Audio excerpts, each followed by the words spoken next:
Dios lucha por su gloria.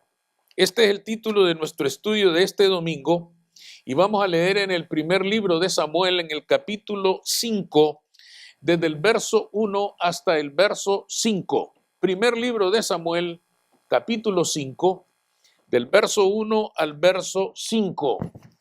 Dice, hermanos, así en esa escritura: Cuando los filisteos capturaron el arca de Dios, la llevaron desde Ebenezer a Asdod, y tomaron los filisteos el arca de Dios y la metieron en la casa de Dagón y la pusieron junto a Dagón. Y cuando al siguiente día los de Asdod se levantaron en la mañana, he aquí Dagón postrado en tierra delante del arca de Jehová, y tomaron a Dagón y lo volvieron a su lugar.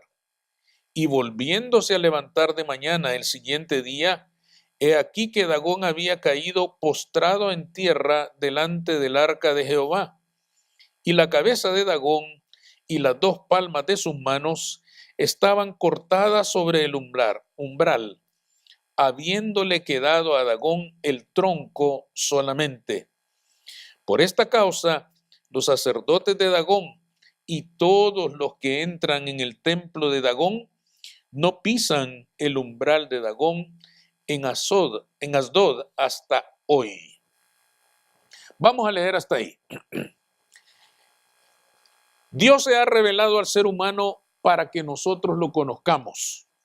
Dios se reveló para hacerse nuestro. Dios se reveló para que nosotros nos gozáramos en su presencia. Dios se reveló para que nosotros podamos acercarnos a Él confiadamente, como dice la Escritura, para que convivamos con Él, para que caminemos con Él, para que seamos compañeros en la vida, para que nos gocemos planteándole a Él nuestros sueños, nuestras metas, nuestras aspiraciones, y también para compartirle nuestras preocupaciones, nuestros problemas, nuestras dificultades, nuestros tiempos de prueba. Es decir, no hay duda de que Dios ha sido bueno con nosotros. Tenemos un Dios bueno, un Dios que verdaderamente nos ama. Sin embargo, en ese entregarse de parte de Dios al hombre de una manera tan plena, de una manera tan total, muchas veces nosotros nos hemos confundido. Hemos malentendido a Dios. Como seres humanos hemos llegado a pensar de Dios como alguien que nos necesita a nosotros, como alguien vulnerable, como alguien que de alguna manera sufre de ciertas debilidades y por lo tanto en esa medida nos necesita a nosotros.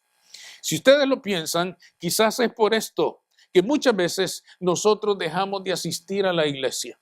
Queremos castigar un poquito a Dios porque no nos ha cumplido ciertas cosas, porque no nos ha respondido como nosotros queremos.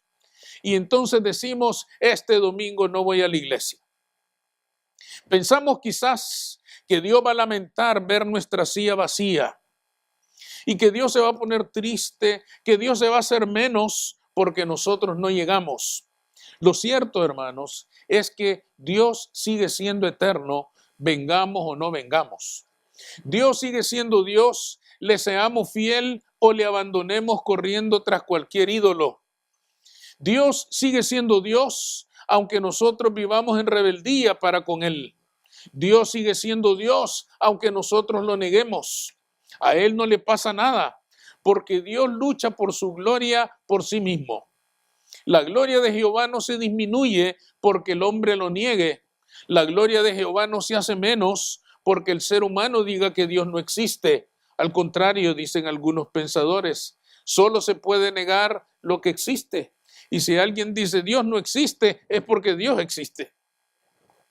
Lo que no existe no se puede negar, solo se puede negar lo que existe. La gloria de Dios no disminuye en absoluto si el hombre lo negara.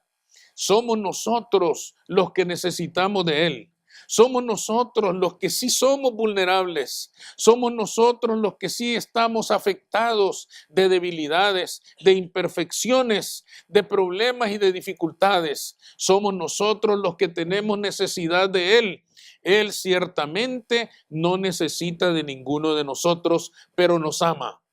Nos ama profundamente, nos ama interminablemente, nos ama incansablemente, pero no hay debilidad en Él. Estos versículos que nosotros hemos leído dejan bien claro, hermanos, este hecho del que estamos hablando. En estos versículos nosotros descubrimos que el pueblo de Israel se equivocó también en la idea que él tenía de su Dios. Dios era tan bueno con ellos, Dios los cuidaba de una manera tan detallista, siendo su pueblo, que también se equivocaron y llegaron a creer que podían manipularlo y jugar con él a su antojo.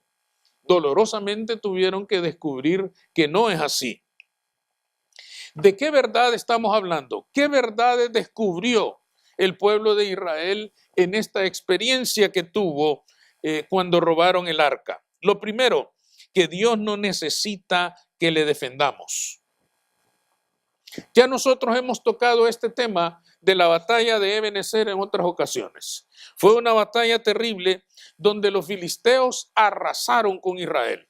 Lo derrotaron en todos los aspectos.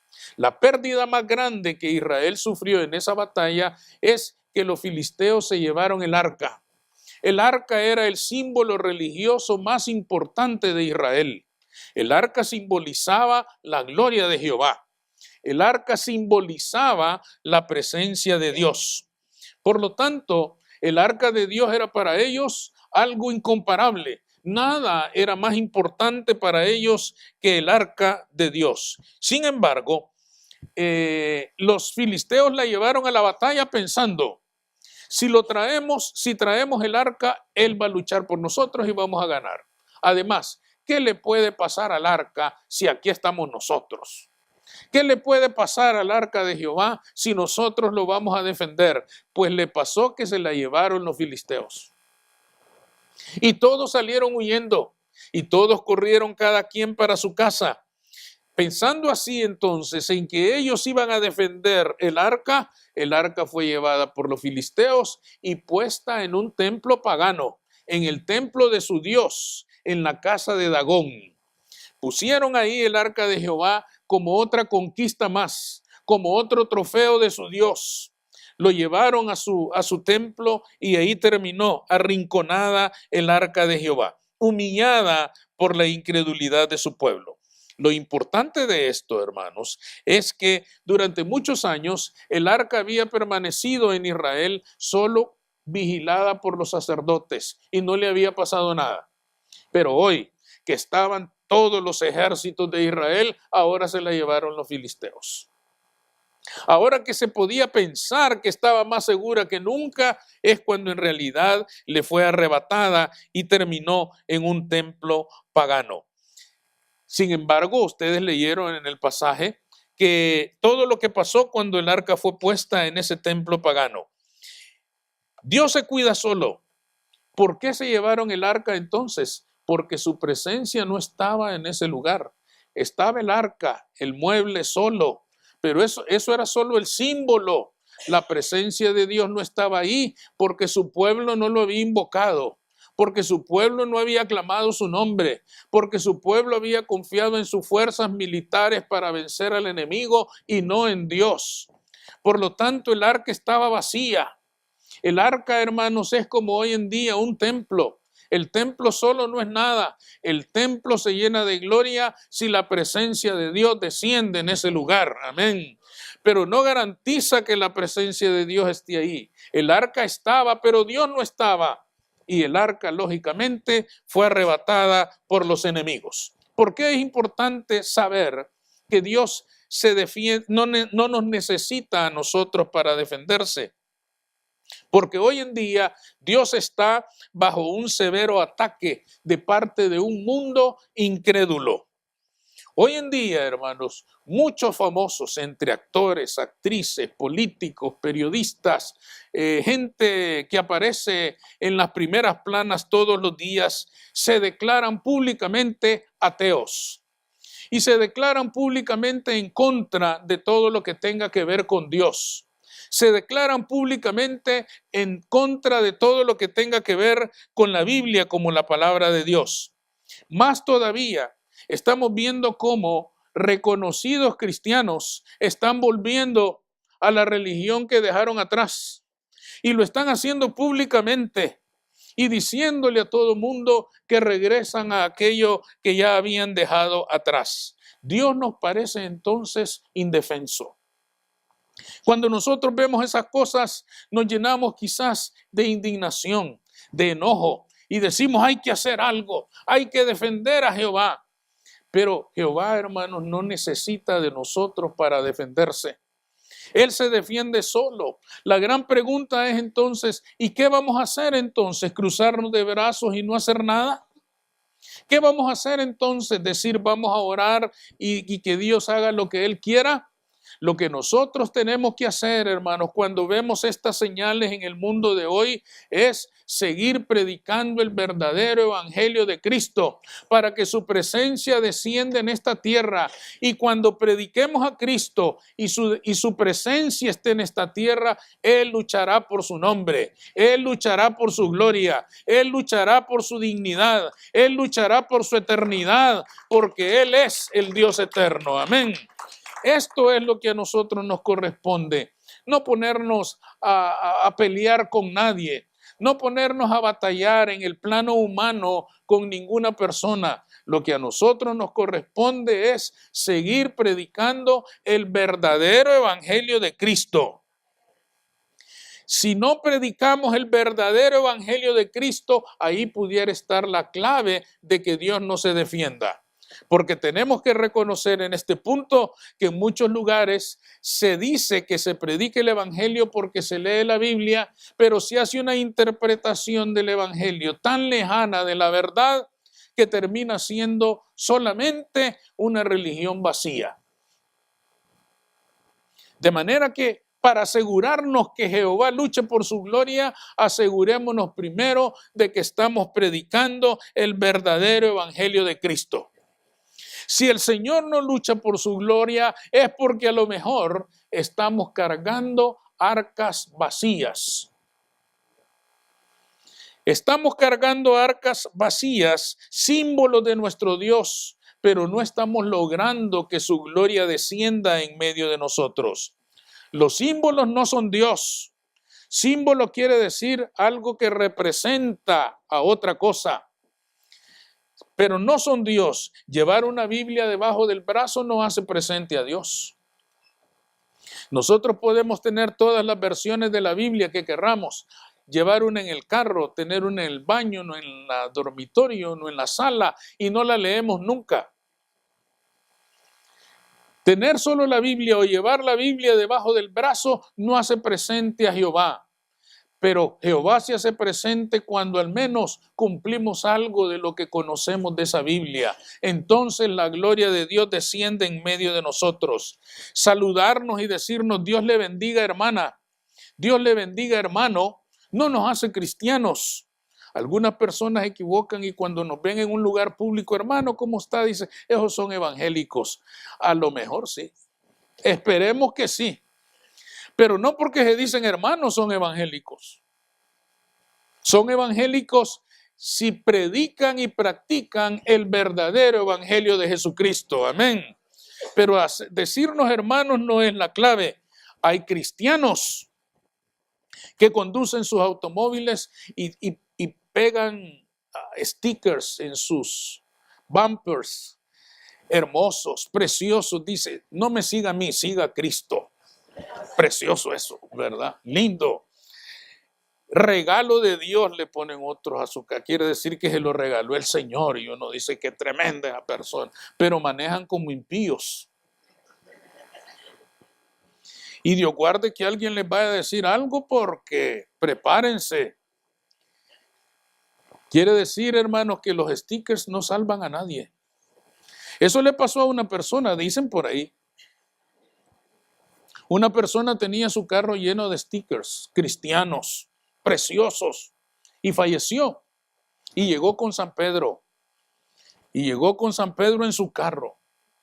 Y San Pedro miró el carro y le dijo, qué bárbaro, qué belleza.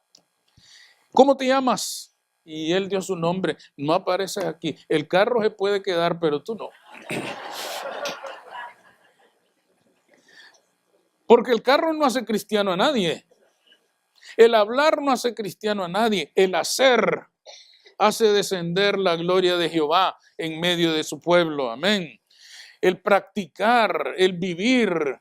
El problema del cristiano no es que no sepa del evangelio. El problema de nosotros los cristianos es que practicamos muy poco de todo lo que conocemos del evangelio. Entonces, si nosotros cuando decimos que lo que a nosotros nos corresponde es predicar el evangelio, no necesariamente desde un púlpito en una iglesia, sino con la forma como vivimos, con la forma como nos conducimos, es quizá el mensaje más impactante que podemos predicar en nuestras vidas. Y si la gloria de Jehová desciende en esta tierra a través de nuestra predicación práctica, la gloria de Jehová se defenderá sola, porque Él es el capitán de los ejércitos de Israel y Él va a derrotar cualquier enemigo que hable en contra de su nombre. Amén. Esto es lo que a nosotros nos corresponde y no entablar peleas que no nos van a llevar a nada con grupos de personas que niegan la realidad de Jehová. Si alguien da un buen testimonio de Cristo, entonces Jehová peleará por su gloria. Cuando llegue el momento, Él va a luchar por su nombre, por ese nombre que es sobre todo nombre, en los cielos, en la tierra y debajo de la tierra, Cristo Jesús, Señor y Salvador nuestro. Amén. La segunda cosa que aprendemos en este pasaje, cuando Él se hace presente, Él derrota cualquier enemigo. Si ustedes leyeron con cuidado, y lo pueden leer en su casa de nuevo, una vez que el arca está en el templo de Dagón, pasaron muchas cosas extrañas. Los filisteos creyeron que Jehová había sido derrotado por su dios, Dagón, y lo pusieron ahí como un trofeo. Lo colocaron entre los muchos que seguramente tenían en ese lugar. Dagón era un dios muy raro. Dicen los historiadores que era un dios mitad pez y mitad hombre. Era una figura fea, horrorosa, pero era su dios y ellos adoraban ese dios. El arca de Jehová fue puesta ahí, pero al siguiente día de haberla colocado, Dagón amaneció en posición de adoración delante del arca y todos se asustaron. Al siguiente día pasó algo peor. Las manos le habían sido cortadas y la cabeza le había sido cortada y estaban en posición de adoración delante del arca de Jehová. Y si ustedes leyeron ahí, dicen que la gente se asustó tanto que nunca más nadie volvió a poner un pie ahí. Hasta hoy, dice Samuel. Imagínense qué impacto el que causó. Ahora, ¿por qué hoy sí se defendió Jehová? Él solo. Porque su nombre estaba en juego.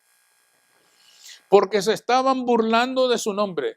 Porque estaban humillando su nombre en aquel lugar pagano. Y entonces Jehová se defiende solo y pone a Dagón a adorarle. Y el mensaje era: el único Dios verdadero en este lugar soy yo. Nunca nadie volvió a poner un pie en ese lugar. El impacto, hermanos, de aquella misteriosa batalla fue tan grande que nunca nadie se atrevió a volver a entrar ahí. ¿Por qué se defendió entonces Jehová esta vez? Porque Él sabe defender el honor de su nombre. Sin la ayuda de nadie, alcanzó una victoria que conmovió al corazón más duro, porque estos hombres eran terribles. Estos hombres eran tremendamente paganos, pero lo que vieron les impactó tanto que ni los más valientes se atrevieron a volver a poner un pie en ese lugar. ¿Ha blasfemado el nombre de Cristo el mundo de hoy? Lo blasfema continuamente. Él sabrá defenderse. Él sabrá defender su nombre. Él protegerá su nombre. Se han sobrepasado más que nunca en sucias expresiones en contra de Él. Ellos lo están provocando. Y Él extenderá su brazo fuerte y sabrá defender su nombre porque Él es Dios. Dejemos que la verdad de Dios sea conocida en esta tierra. Hagamos descender la gloria de Jehová en esta tierra a través de la proclamación del verdadero evangelio, y Él defenderá solo su nombre. Cuando llegue el momento, Él defenderá solo su nombre. Nuestra tarea no es entonces pretender que nosotros vamos a defender a Jehová. Nuestra tarea es proclamar el verdadero evangelio, y Él defenderá su nombre. Él defenderá su gloria. Él pondrá en el lugar que le corresponde a su nombre y a su gloria. Dejemos, hermanos, que sea la verdad de Dios. No cometamos el error de pensar que adornando el evangelio con ideas que no son verdaderas, vamos a engrandecer el nombre de Cristo. Ese es un riesgo muy grande. Debemos de predicar la verdad revelada de Dios, y Él se abrirá su propio camino. Pero si vamos llenando el evangelio de adornos, de atractivos que lo hagan vistoso, agradable, bonito y cómodo, entonces la verdad caerá cautiva de la religión y la iglesia puede perder su sabor. Por lo tanto, hermanos, la clave de este momento que estamos viviendo es predicar el evangelio verdadero, tal y como es, con lo que nos gusta y con lo que no nos gusta, con lo que nos agrada y con lo que no nos agrada, con lo que nos llena de bendición y con lo que nos demanda de parte de Dios para cambiar nuestras vidas. Entonces la gloria de Jehová descenderá en este lugar. La gloria de Jehová permanecerá en esta sociedad, y cuando llegue la hora, Él sabrá defender su nombre para que sea glorificado por todos. Amén. Este año entonces debe ser un año de compromiso de parte de la iglesia del Señor para seguir predicando el evangelio verdadero, para seguir predicando el evangelio tal como ha sido revelado, porque de esa manera la gloria de Jehová permanecerá con nosotros y Él defenderá su nombre cuando llegue la hora. Amén.